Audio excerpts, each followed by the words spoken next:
নমস্কার বন্ধুরা, লাউ শাক দিয়ে চিংড়ি মাছ অনেকেই হয়তো খেয়েছেন ভাপা করে টিফিন বক্সে। কিন্তু আমি ঠিক ওই প্রসেসে রান্না করি না, আমি ঠিক একটু অন্যরকমভাবে রান্না করি।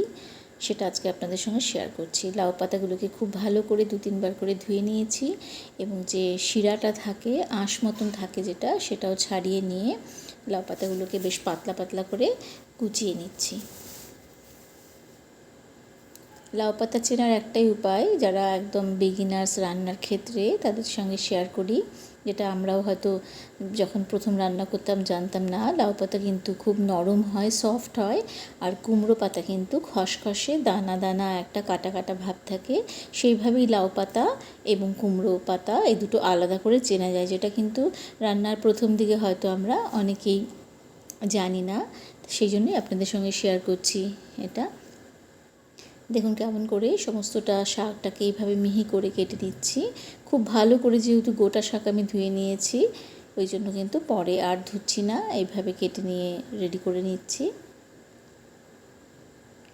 দেখুন এইভাবে কেটে নিয়েছি। এখানে প্রায় 8-10টা মতন পাতা ছিল, আর এখানে 400 মতন চিংড়ি মাছ আছে, সেটাকেও ধুয়ে নুন হলুদ লাগিয়ে রেখেছি। আর নিয়েছি 2 চামচ পোস্ত, 2 চামচ সর্ষে এবং 2 চামচ তিল, আর 6-7টা মতন রসুনের কোয়া নিয়ে নিয়েছি। আর এখানে অল্প পরিমাণে নুন দিয়ে নিলাম। এই নুনটা অবশ্যই আমি দিই এই কারণে, যাতে মশলাটা যে আমি শুকনো গুঁড়িয়ে নেব প্রথমে, সেটা যাতে খুব সহজে গুঁড়িয়ে যায়, সেই জন্য কিন্তু প্রথমে নুন দিয়ে একটু গুঁড়িয়ে নিই। তারপরে দেখুন রসুন কটা দিয়ে দিচ্ছি, তারপরে বেশ ঝাল ঝাল 2টো লঙ্কা একটু ছোট করে কেটে দিয়ে দিচ্ছি। মিক্সিং জারে পুরো গোটা লঙ্কাটা দিলে কিন্তু সেটা পেস্ট হতে অনেকটা সময় নিয়ে নেবে, তাতে কিন্তু বারবার করে সর্ষেটা বাটা হবে, তাতে সর্ষে তিতো হয়ে যেতে পারে। মানে সর্ষে কখনোই কিন্তু খুব বেশি সময় ধরে পেস্ট করতে নেই। অল্প জল দিয়ে এবার একটা মিহি পেস্ট তৈরি করে নিচ্ছি। এটা এতটাই স্বাদ হয় বন্ধুরা, আমি যতবার বানিয়েছি আমার বাড়ির লোকজন কিন্তু ভীষণ পছন্দ করে। এরপর দেখুন এখানে সর্ষের তেল নিয়েছি, নিয়ে আমি চিংড়ি মাছগুলোকে একটু খুব সামান্য একটু জাস্ট ওই কাঁচা ভাবটা কাটার মতন একটু ভাপিয়ে নিচ্ছি।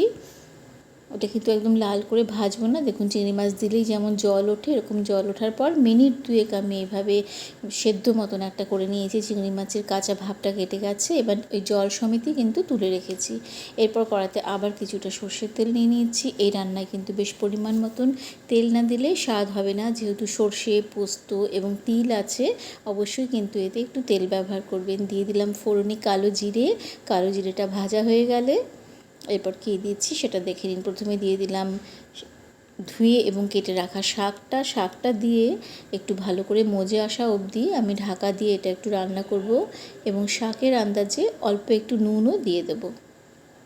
এটা যদি আপনি কুমড়ো শাক দিয়ে করেন, সেক্ষেত্রে কিন্তু অবশ্যই একটু জল দিয়ে ভাপিয়ে নেবেন। লাউ শাক যেহেতু এমনিতেই খুব নরম হয়, সেই জন্য কিন্তু আমি জল দিইনি। শাকের গায়ের যে জলটা থাকে, সেই জলেই কিন্তু শাকটা একটু নরম হয়ে গেছে। তারপরে ওই চিংড়ি মাছের জাল সমেত চিংড়ি মাছটা দিয়ে দিয়েছি। গ্যাসটা একটু অফ করে রেখেছি এই সময়টাতে। এরপর দিয়ে দিচ্ছি বেটে রাখা মশলা। মিক্সিং জার ধুয়ে বেশ কিছুটা জলও ব্যবহার করব, কারণ এটা রান্না হতে একটু সময় লাগবে। সেই সময়টা যাতে সমস্ত মশলাগুলো, মাছ এবং শাকটা খুব ভালো মতন রান্না হয়ে যায়, সেই আন্দাজে আমি জল দিয়ে দিয়েছি। দিয়ে দিলাম পরিমাণ মতন আরও কিছুটা কাঁচা সর্ষের তেল।